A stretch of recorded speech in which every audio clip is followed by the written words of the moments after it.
तो आज मैं क्लास 3 का हमारा पर्यावरण पेज नंबर 90, 91 और 93 पाठ पढ़ाकर प्रश्न उत्तर कराने जाऊंगा। आप लोग किताब निकाल लो, पेज नंबर 90। ठीक है, हमारा पर्यावरण।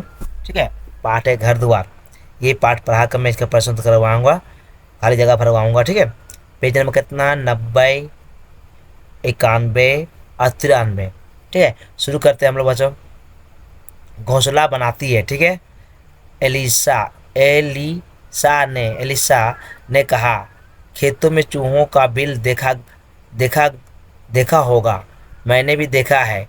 चींटियां का डी डी दीमकों का डी भी तो हम तो घर ही है।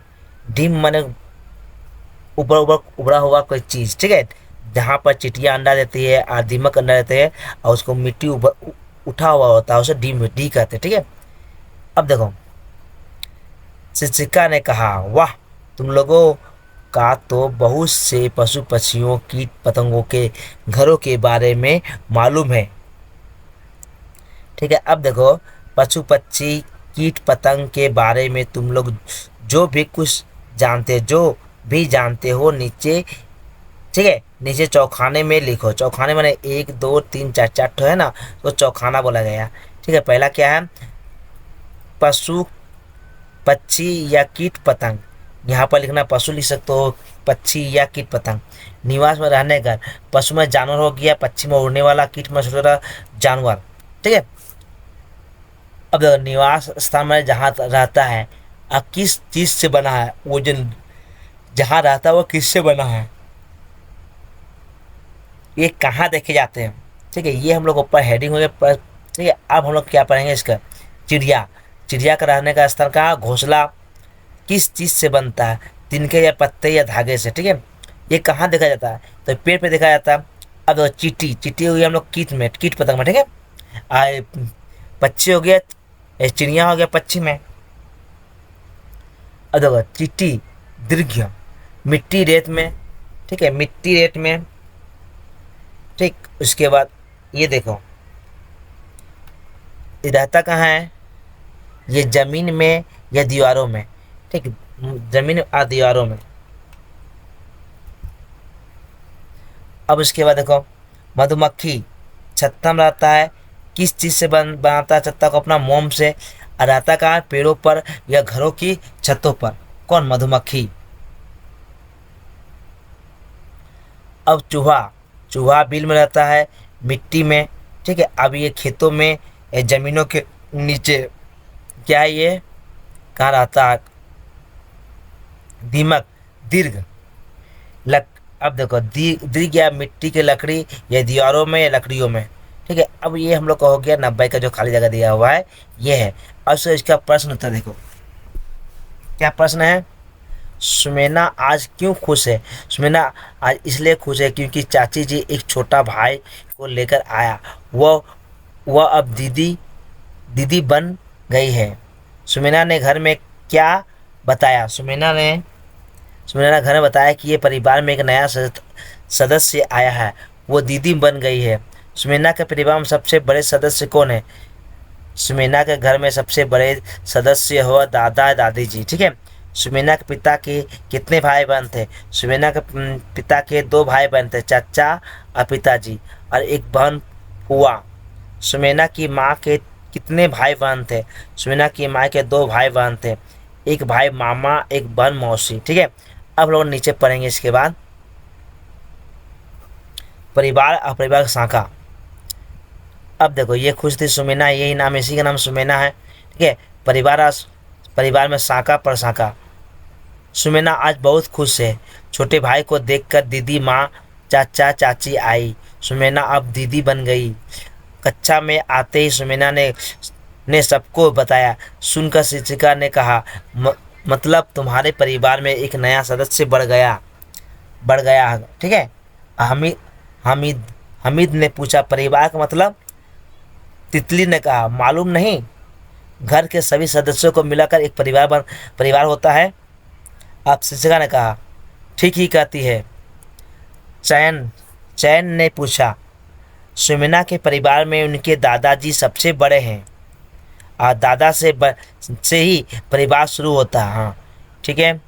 अभी दादा दादी सबसे बड़े हैं, पहले उनके माँ पिता थे, अब दादा दादी से पूरे परिवार शुरू करके परिवार की शाखा प्रशाखा कैसी दिखानी पड़ती है उसे देखो। अब देखो, इतना कर शिक्षिका ने बोर्ड पर लिख लिखवाना शुरू कर दिया। सुमेना ने पूछा, तुम्हारे माँ पिताजी कितने भाई बहन हैं? पिताजी, चाची जी, बुआ जी। और माँ माँ के 3 भाई 1 बहन, मामा मामा जी और मौसी जी। ठीक है, ये कौन बताया? बच्चों ने बताया। और टीचर ने क्या किया? आप देखो, दीदी और मैं आज आज चाचा जी छोटे भाई को लेकर आए। ठीक है। अब देखो, इसी बीच शिक्षिका ने बोर्ड पर बहुत बहुत कुछ लिख डाला। देखो, ये जो लिखा शिक्षिका लिखा। ठीक है। कहा यह कहा यह रहा सुमेना के परिवार की शाखा प्रशाखा, देखो और समझो। ध्यान से देखने से बोर्ड पर देखा। कुछ देर बाद सानिया ने कहा, मैडम मैं अपने परिवार की शाखा प्रशाखा लिख कर दिखाऊं? अवश्य दिखाओ। अब क्या देखो, ये दादा फैमिली का है। ठीक है, दादा ने ये पापा पक्ष जो पापा होता उधर का, दादा दादी, उसके बाद फुआ चाचा पिताजी। ठीक है। अब ये हो गया हम लोग का यहाँ। अब फुआ देखो, फुआ से फूफा आया, चाचा चाची, आपका पिताजी माँ, पिताजी प्लस माँ। अब माँ कहाँ से आई? देखो, माँ फैमिली में कौन कौन है? नाना नानी, माँ मामा मौसी। अब देखो, मामा से मामी आई, मौसी से मौसा आया। ठीक है, ये हो गया नानी जी का परिवार, ये हुआ दादाजी का परिवार। ठीक है, नाना जी का दादाजी का। अब यहाँ पर ये चाचा का भाई। ठीक है, चाचा का भाई। और यहाँ पिताजी के दीदी, यहाँ सुमेना। ठीक है, ये हम लोग क्या बनाए? एक शाखा प्रशाखा परिवार के। ठीक है बच्चों, इसको देख लिए। अब देखो एक प्रश्न उत्तर, नीचे दिए गए बहुविकल्प प्रश्न एमसीक्यू उत्तर के सामने सही का चिन्ह लगा। सुमेना किसके आने से बहुत खुश है? उनके दोस्तों के आने से, चाचा चाची और दादी माँ के आने से, उसके स्कूल में दोस्तों के आने से, और उनके भाई के आने से। उत्तर को चाचा चाची और दादी माँ के आने से। अब देखो प्रश्न, परिवार किसे कहते हैं?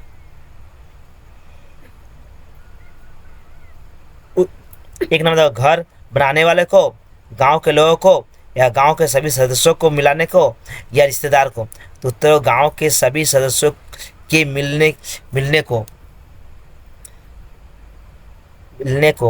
सदस्य मैंने परिवार कहते हैं। गांव के सभी लोग जो एक संग मिलेंगे, या घर के सभी घर के सभी सदस्यों के मिलने को हम लोग क्या कहते हैं? परिवार कहते हैं।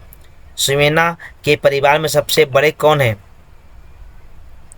चाचा जी, मामा जी, दादाजी, दादा दादी या पिताजी? उत्तर दादाजी, दादा और दादी। सुमेना के कितने भाई बहन हैं? 1 2 3 4। उत्तर 2, दीदी और छोटा भाई। अब देखो, शाखा प्रशाखा का अर्थ क्या होता है? स्कूल की शाखाएं, पेड़ पौधों की शाखाएं, परिवार की अलग अलग पीढ़ियां और रिश्ते, घर की शाखाएं।